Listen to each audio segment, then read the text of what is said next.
Assalamualaikum warahmatullahi wabarakatuh. Alhamdulillah rabbil alamin. Allahumma sholli ala Muhammad wa ala ali Muhammad.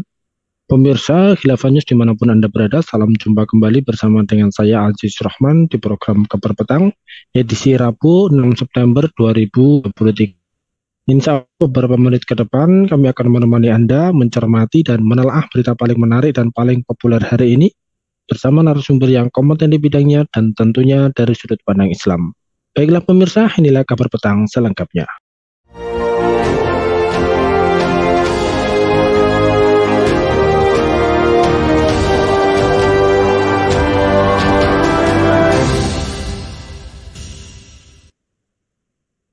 Pemirsa, mantan Ketua Umum MUI, Bapak Din Samsudin, merespon pernyataan Wakil Ketua Dewan Pembina PSI, Grace Natali, yang menyebutkan bahwa Prabowo Subianto menyesal pernah dekat dengan kelompok intoleran. Menurut Profesor Din Samsudin, jika pernyataan Grace Natali tersebut benar berasal dari Prabowo, umat Islam merasa lebih menyesal pernah memilihnya di pemilihan presiden pada 2019 yang lalu. Nah, pemirsa melihat dan mencermati terkait dengan hal tersebut, apakah pernyataan tersebut ini bersifat tendensius dan sinistik terhadap berbagai kelompok umat Islam? Apakah pernyataan tersebut manipulatif dan insinuatif? Serta apakah umat Islam ini benar-benar menjadi korban pada Pilpres 2019 yang lalu? Pemirsa, untuk membahasnya kami telah terhubung dengan Ketua Forum Dokter Muslim Peduli Bangsa. Beliau adalah Bung Dr. Ahmad Sastra. Kita sapa dulu beliau. Assalamualaikum warahmatullahi wabarakatuh, Bung Sastra.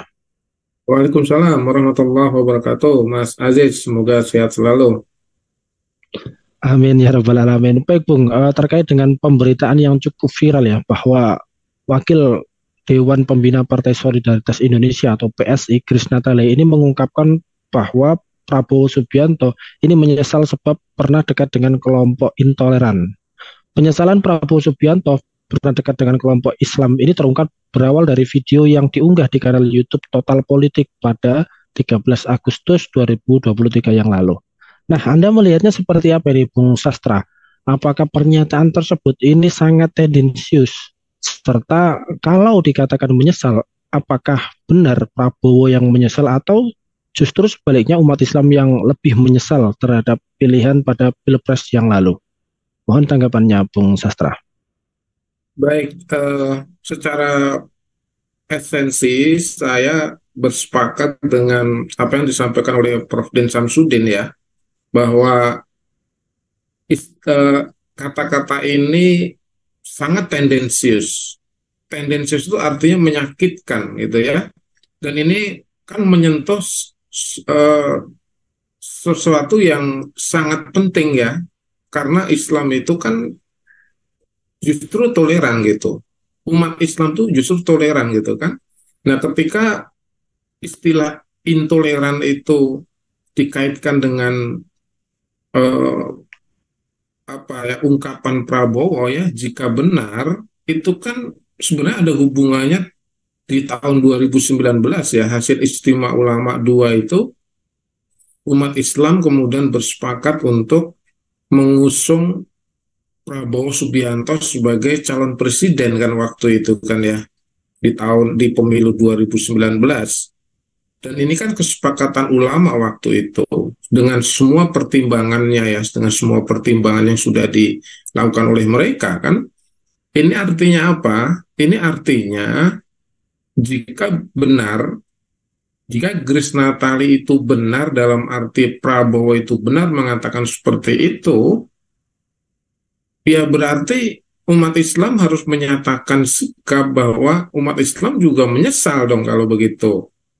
Memilih Prabowo di tahun 2019 juga menyesal. Karena apa? Karena istilah intoleran, kelompok intoleran, kalau dikaitkan dengan pemilu 2019, berarti kan menyasar kepada umat Islam. Nah, ini persoalan yang paling tendensius, menyasar umat Islam, menyasar Islam, kan berarti kan, karena umat Islam itu kan umat yang menjalankan ajaran-ajaran Islam. Jadi bukan hanya tendensius, tetapi ini juga menyakitkan dan umat Islam juga harus menyesal telah melakukan apa namanya kesepakatan untuk memilih Prabowo di 2019. Jika benar ini ya, jika benar Prabowo itu menyatakan penyesalannya dari ungkapan Grace Natali itu. Begitu Mas Aziz. Ya baik, melihat terkait dengan ungkapan intoleran, menurut Anda sendiri mengapa umat Islam sering kali dicap sebagai kaum yang intoleran? Tanggapannya seperti apa ini, Bung Sastra? Iya, memang ungkapan intoleran ya yang dikaitkan dengan narasi Grace Natali ini kan memang sangat kita sesalkan gitu ya. Eh, jadi begini ya, umat Islam itu kan ketika disebut intoleran, narasi intoleran yang disasarkan kepada umat Islam, kalau menurut saya bisa dilihat dari eh, empat narasi lah ya. Yang pertama itu ini saya kira propaganda politik. Jadi ini bukan murni, apalagi dalam kajian intelektual. Kalau dalam kajian intelektual justru secara objektif ajaran Islam itulah yang sebenarnya toleran gitu ya. Mungkin nanti dijelaskan ya. Tetapi ini lebih kepada propaganda politik gitu. Jadi ini sebenarnya propaganda global tentang Islam ini. Islam intoleran ini adalah propaganda politik global. Dan Indonesia tentu bagian dari politik global itu. Kalau dilihat dari sisi penerapan sistem politiknya itu adalah demokrasi, sekulerisme, liberalisme, maka ini bagian dari propaganda politik itu. Kemudian yang kedua menurut saya adalah sebagai bentuk kedengkian, ya, kedengkian orang-orang sekuler ya, orang-orang sekuler, orang-orang liberal, mungkin juga sebagian orang nasionalis itu adalah bentuk kedengkian mereka terhadap Islam itu sendiri, karena Islam itu kan sebenarnya punya kekuatan yang luar biasa ya, terutama kekuatan politik.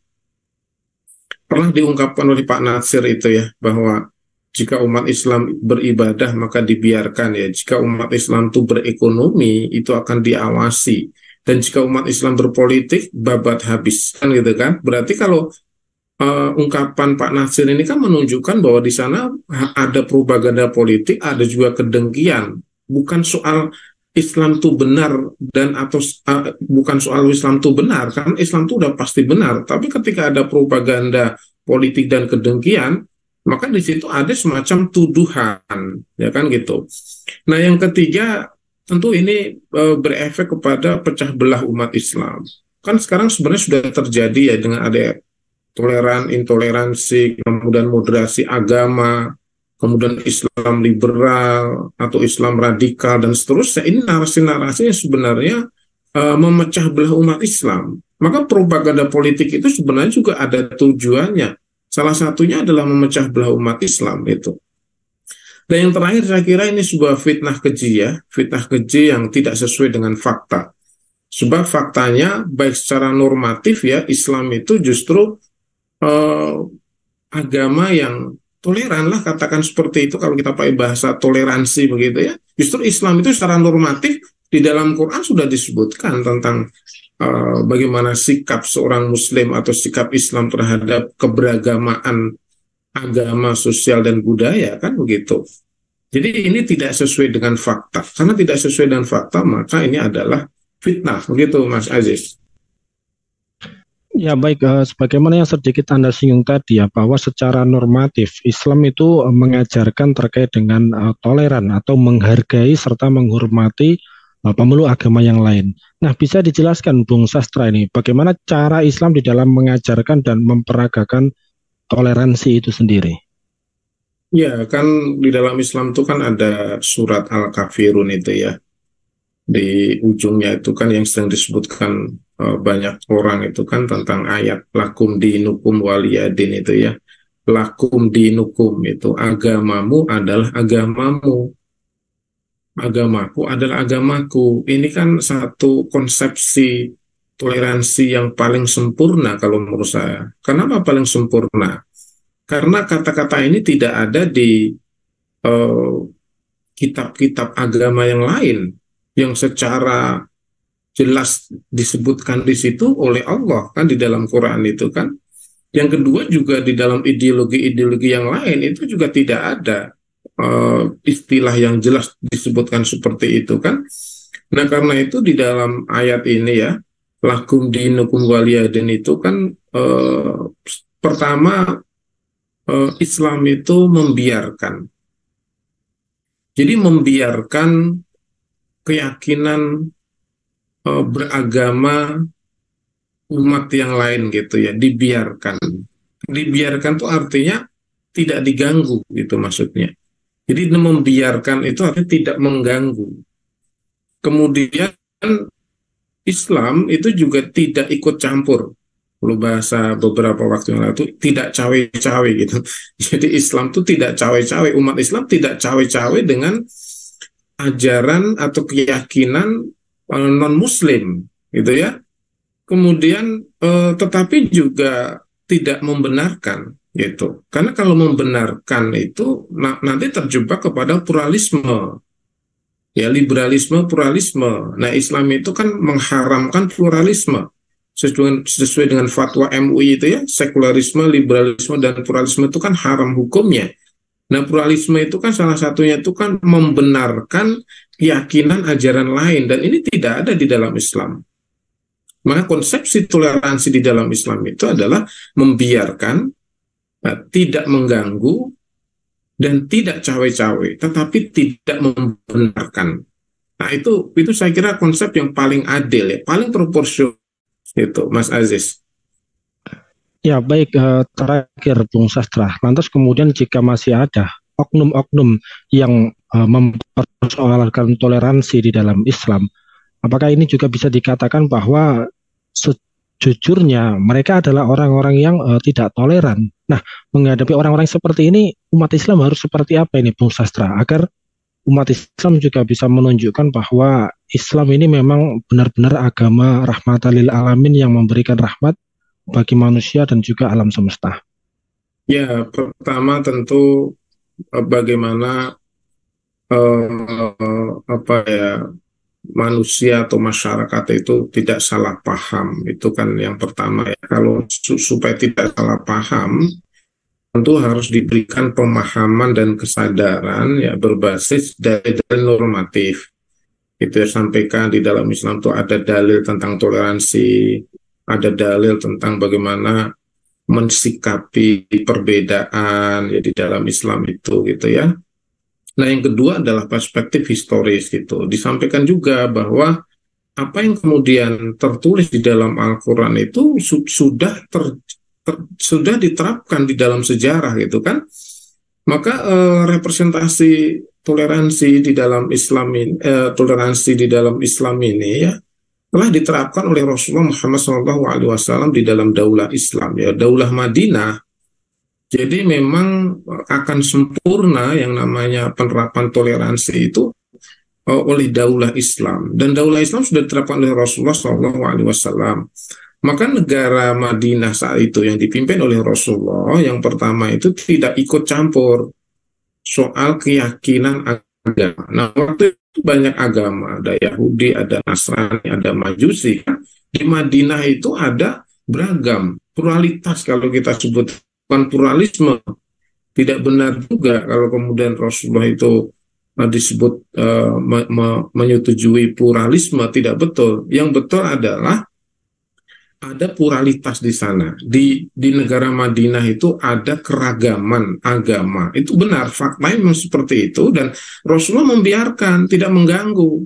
Bahkan yang kedua, warga negara itu agama-agama itu bahkan dilindungi gitu ya. Jadi mereka itu non muslim hidup di negara Islam di daulah Madinah itu bahkan dilindungi. Mereka yang pasti mereka tentu harus taat pada aturan-aturan sifatnya umum di dalam daulah itu. Kemudian mereka ada yang membayar jizyah gitu ya. Maka agamanya akan tidak diganggu, akan dilindungi, bahkan orangnya pun akan dilindungi, bahkan akan disejahterakan selama mereka itu taat kepada daulah Islam itu, aturan-aturan yang ada. Nah, sementara untuk keyakinan atau agama itu sama sekali tidak dilarang, sama sekali tidak dilarang. Ini kan sebenarnya indah dan sudah diterapkan di dalam Daulah Madinah kan. Jadi kalau kemudian ada hari ini ya, ada penyeru ya, orang-orang yang menyerukan narasi intoleransi ya atas Islam dan umat Islam, eh, maka dasarnya adalah ketidakpahaman dia atau kedengkian dia, gitu ya. Yang itu kita sebut ya kelompok intoleran sejati itu ya mereka itu. Kelompok intoleran sejati adalah orang-orang menyeru intoleransi Islam. Islam disebut intoleran, itulah penyeru, itulah intoleran sejati menurut saya gitu ya. Dan yang kedua tentu karena ini sebagai ungkapan propaganda politik dan kedengkian, maka kalau dilihat dari dua aspek itu, sesungguhnya orang-orang yang menyerukan Islam sebagai agama intoleran, itu sebenarnya mereka tuh sedang tidak menghendaki Islam, terutama Islam politik ideologis. Karena Islam itu memang punya ideologi yang dalam sudah menguasai seluruh dunia lah ya selama 1400 tahun itu kan semua juga sudah tahu, di dalam sejarah juga sudah tahu, dan itu menjadi tantangan yang luar biasa. Kemudian mereka melakukan fitnah-fitnah, propaganda politik, kriminalisasi dan seterusnya untuk menghadang kebangkitan Islam. Jadi intinya mereka yang sesungguhnya kelompok intoleran sejati ketika mereka menyeru mengatakan bahwa Islam itu agama intoleran. Begitu Mas Aziz Rahman. Ya baik, Mas Wani, penjelasan yang luar biasa ini. Syukran wa jazakumullahu khairun kasirun. Terima kasih kepada Bung Dr. Ahmad Sastra atas penjelasannya, dan juga terima kasih telah hadir di Kabar Petang pada edisi kali ini. Insya Allah nanti kita ketemu lagi lain waktu dan lain kesempatan. Semoga Anda dan keluarga sehat selalu dalam lindungan Allah Subhanahu wa Ta'ala. Assalamualaikum warahmatullahi wabarakatuh, Bung Sastra. Waalaikumsalam warahmatullahi wabarakatuh. Baik pemirsa, demikianlah Kabar Petang pada edisi kali ini. Semoga Anda mendapatkan banyak manfaat dari acara kami. Jangan lupa saksikan kami besok di jam dan channel yang sama. Dan jangan lupa juga like, comment, share, subscribe, serta klik tekan tombol loncengnya agar tidak ketinggalan update terbaru dari Khilafah News. Karena hanya di sinilah Anda akan mendapatkan informasi aktual, terpopuler, dan tentunya dari sudut pandang Islam. Akhirnya saya Aziz Rahman serta seluruh kru yang bertugas undur diri. Wassalamualaikum warahmatullahi wabarakatuh.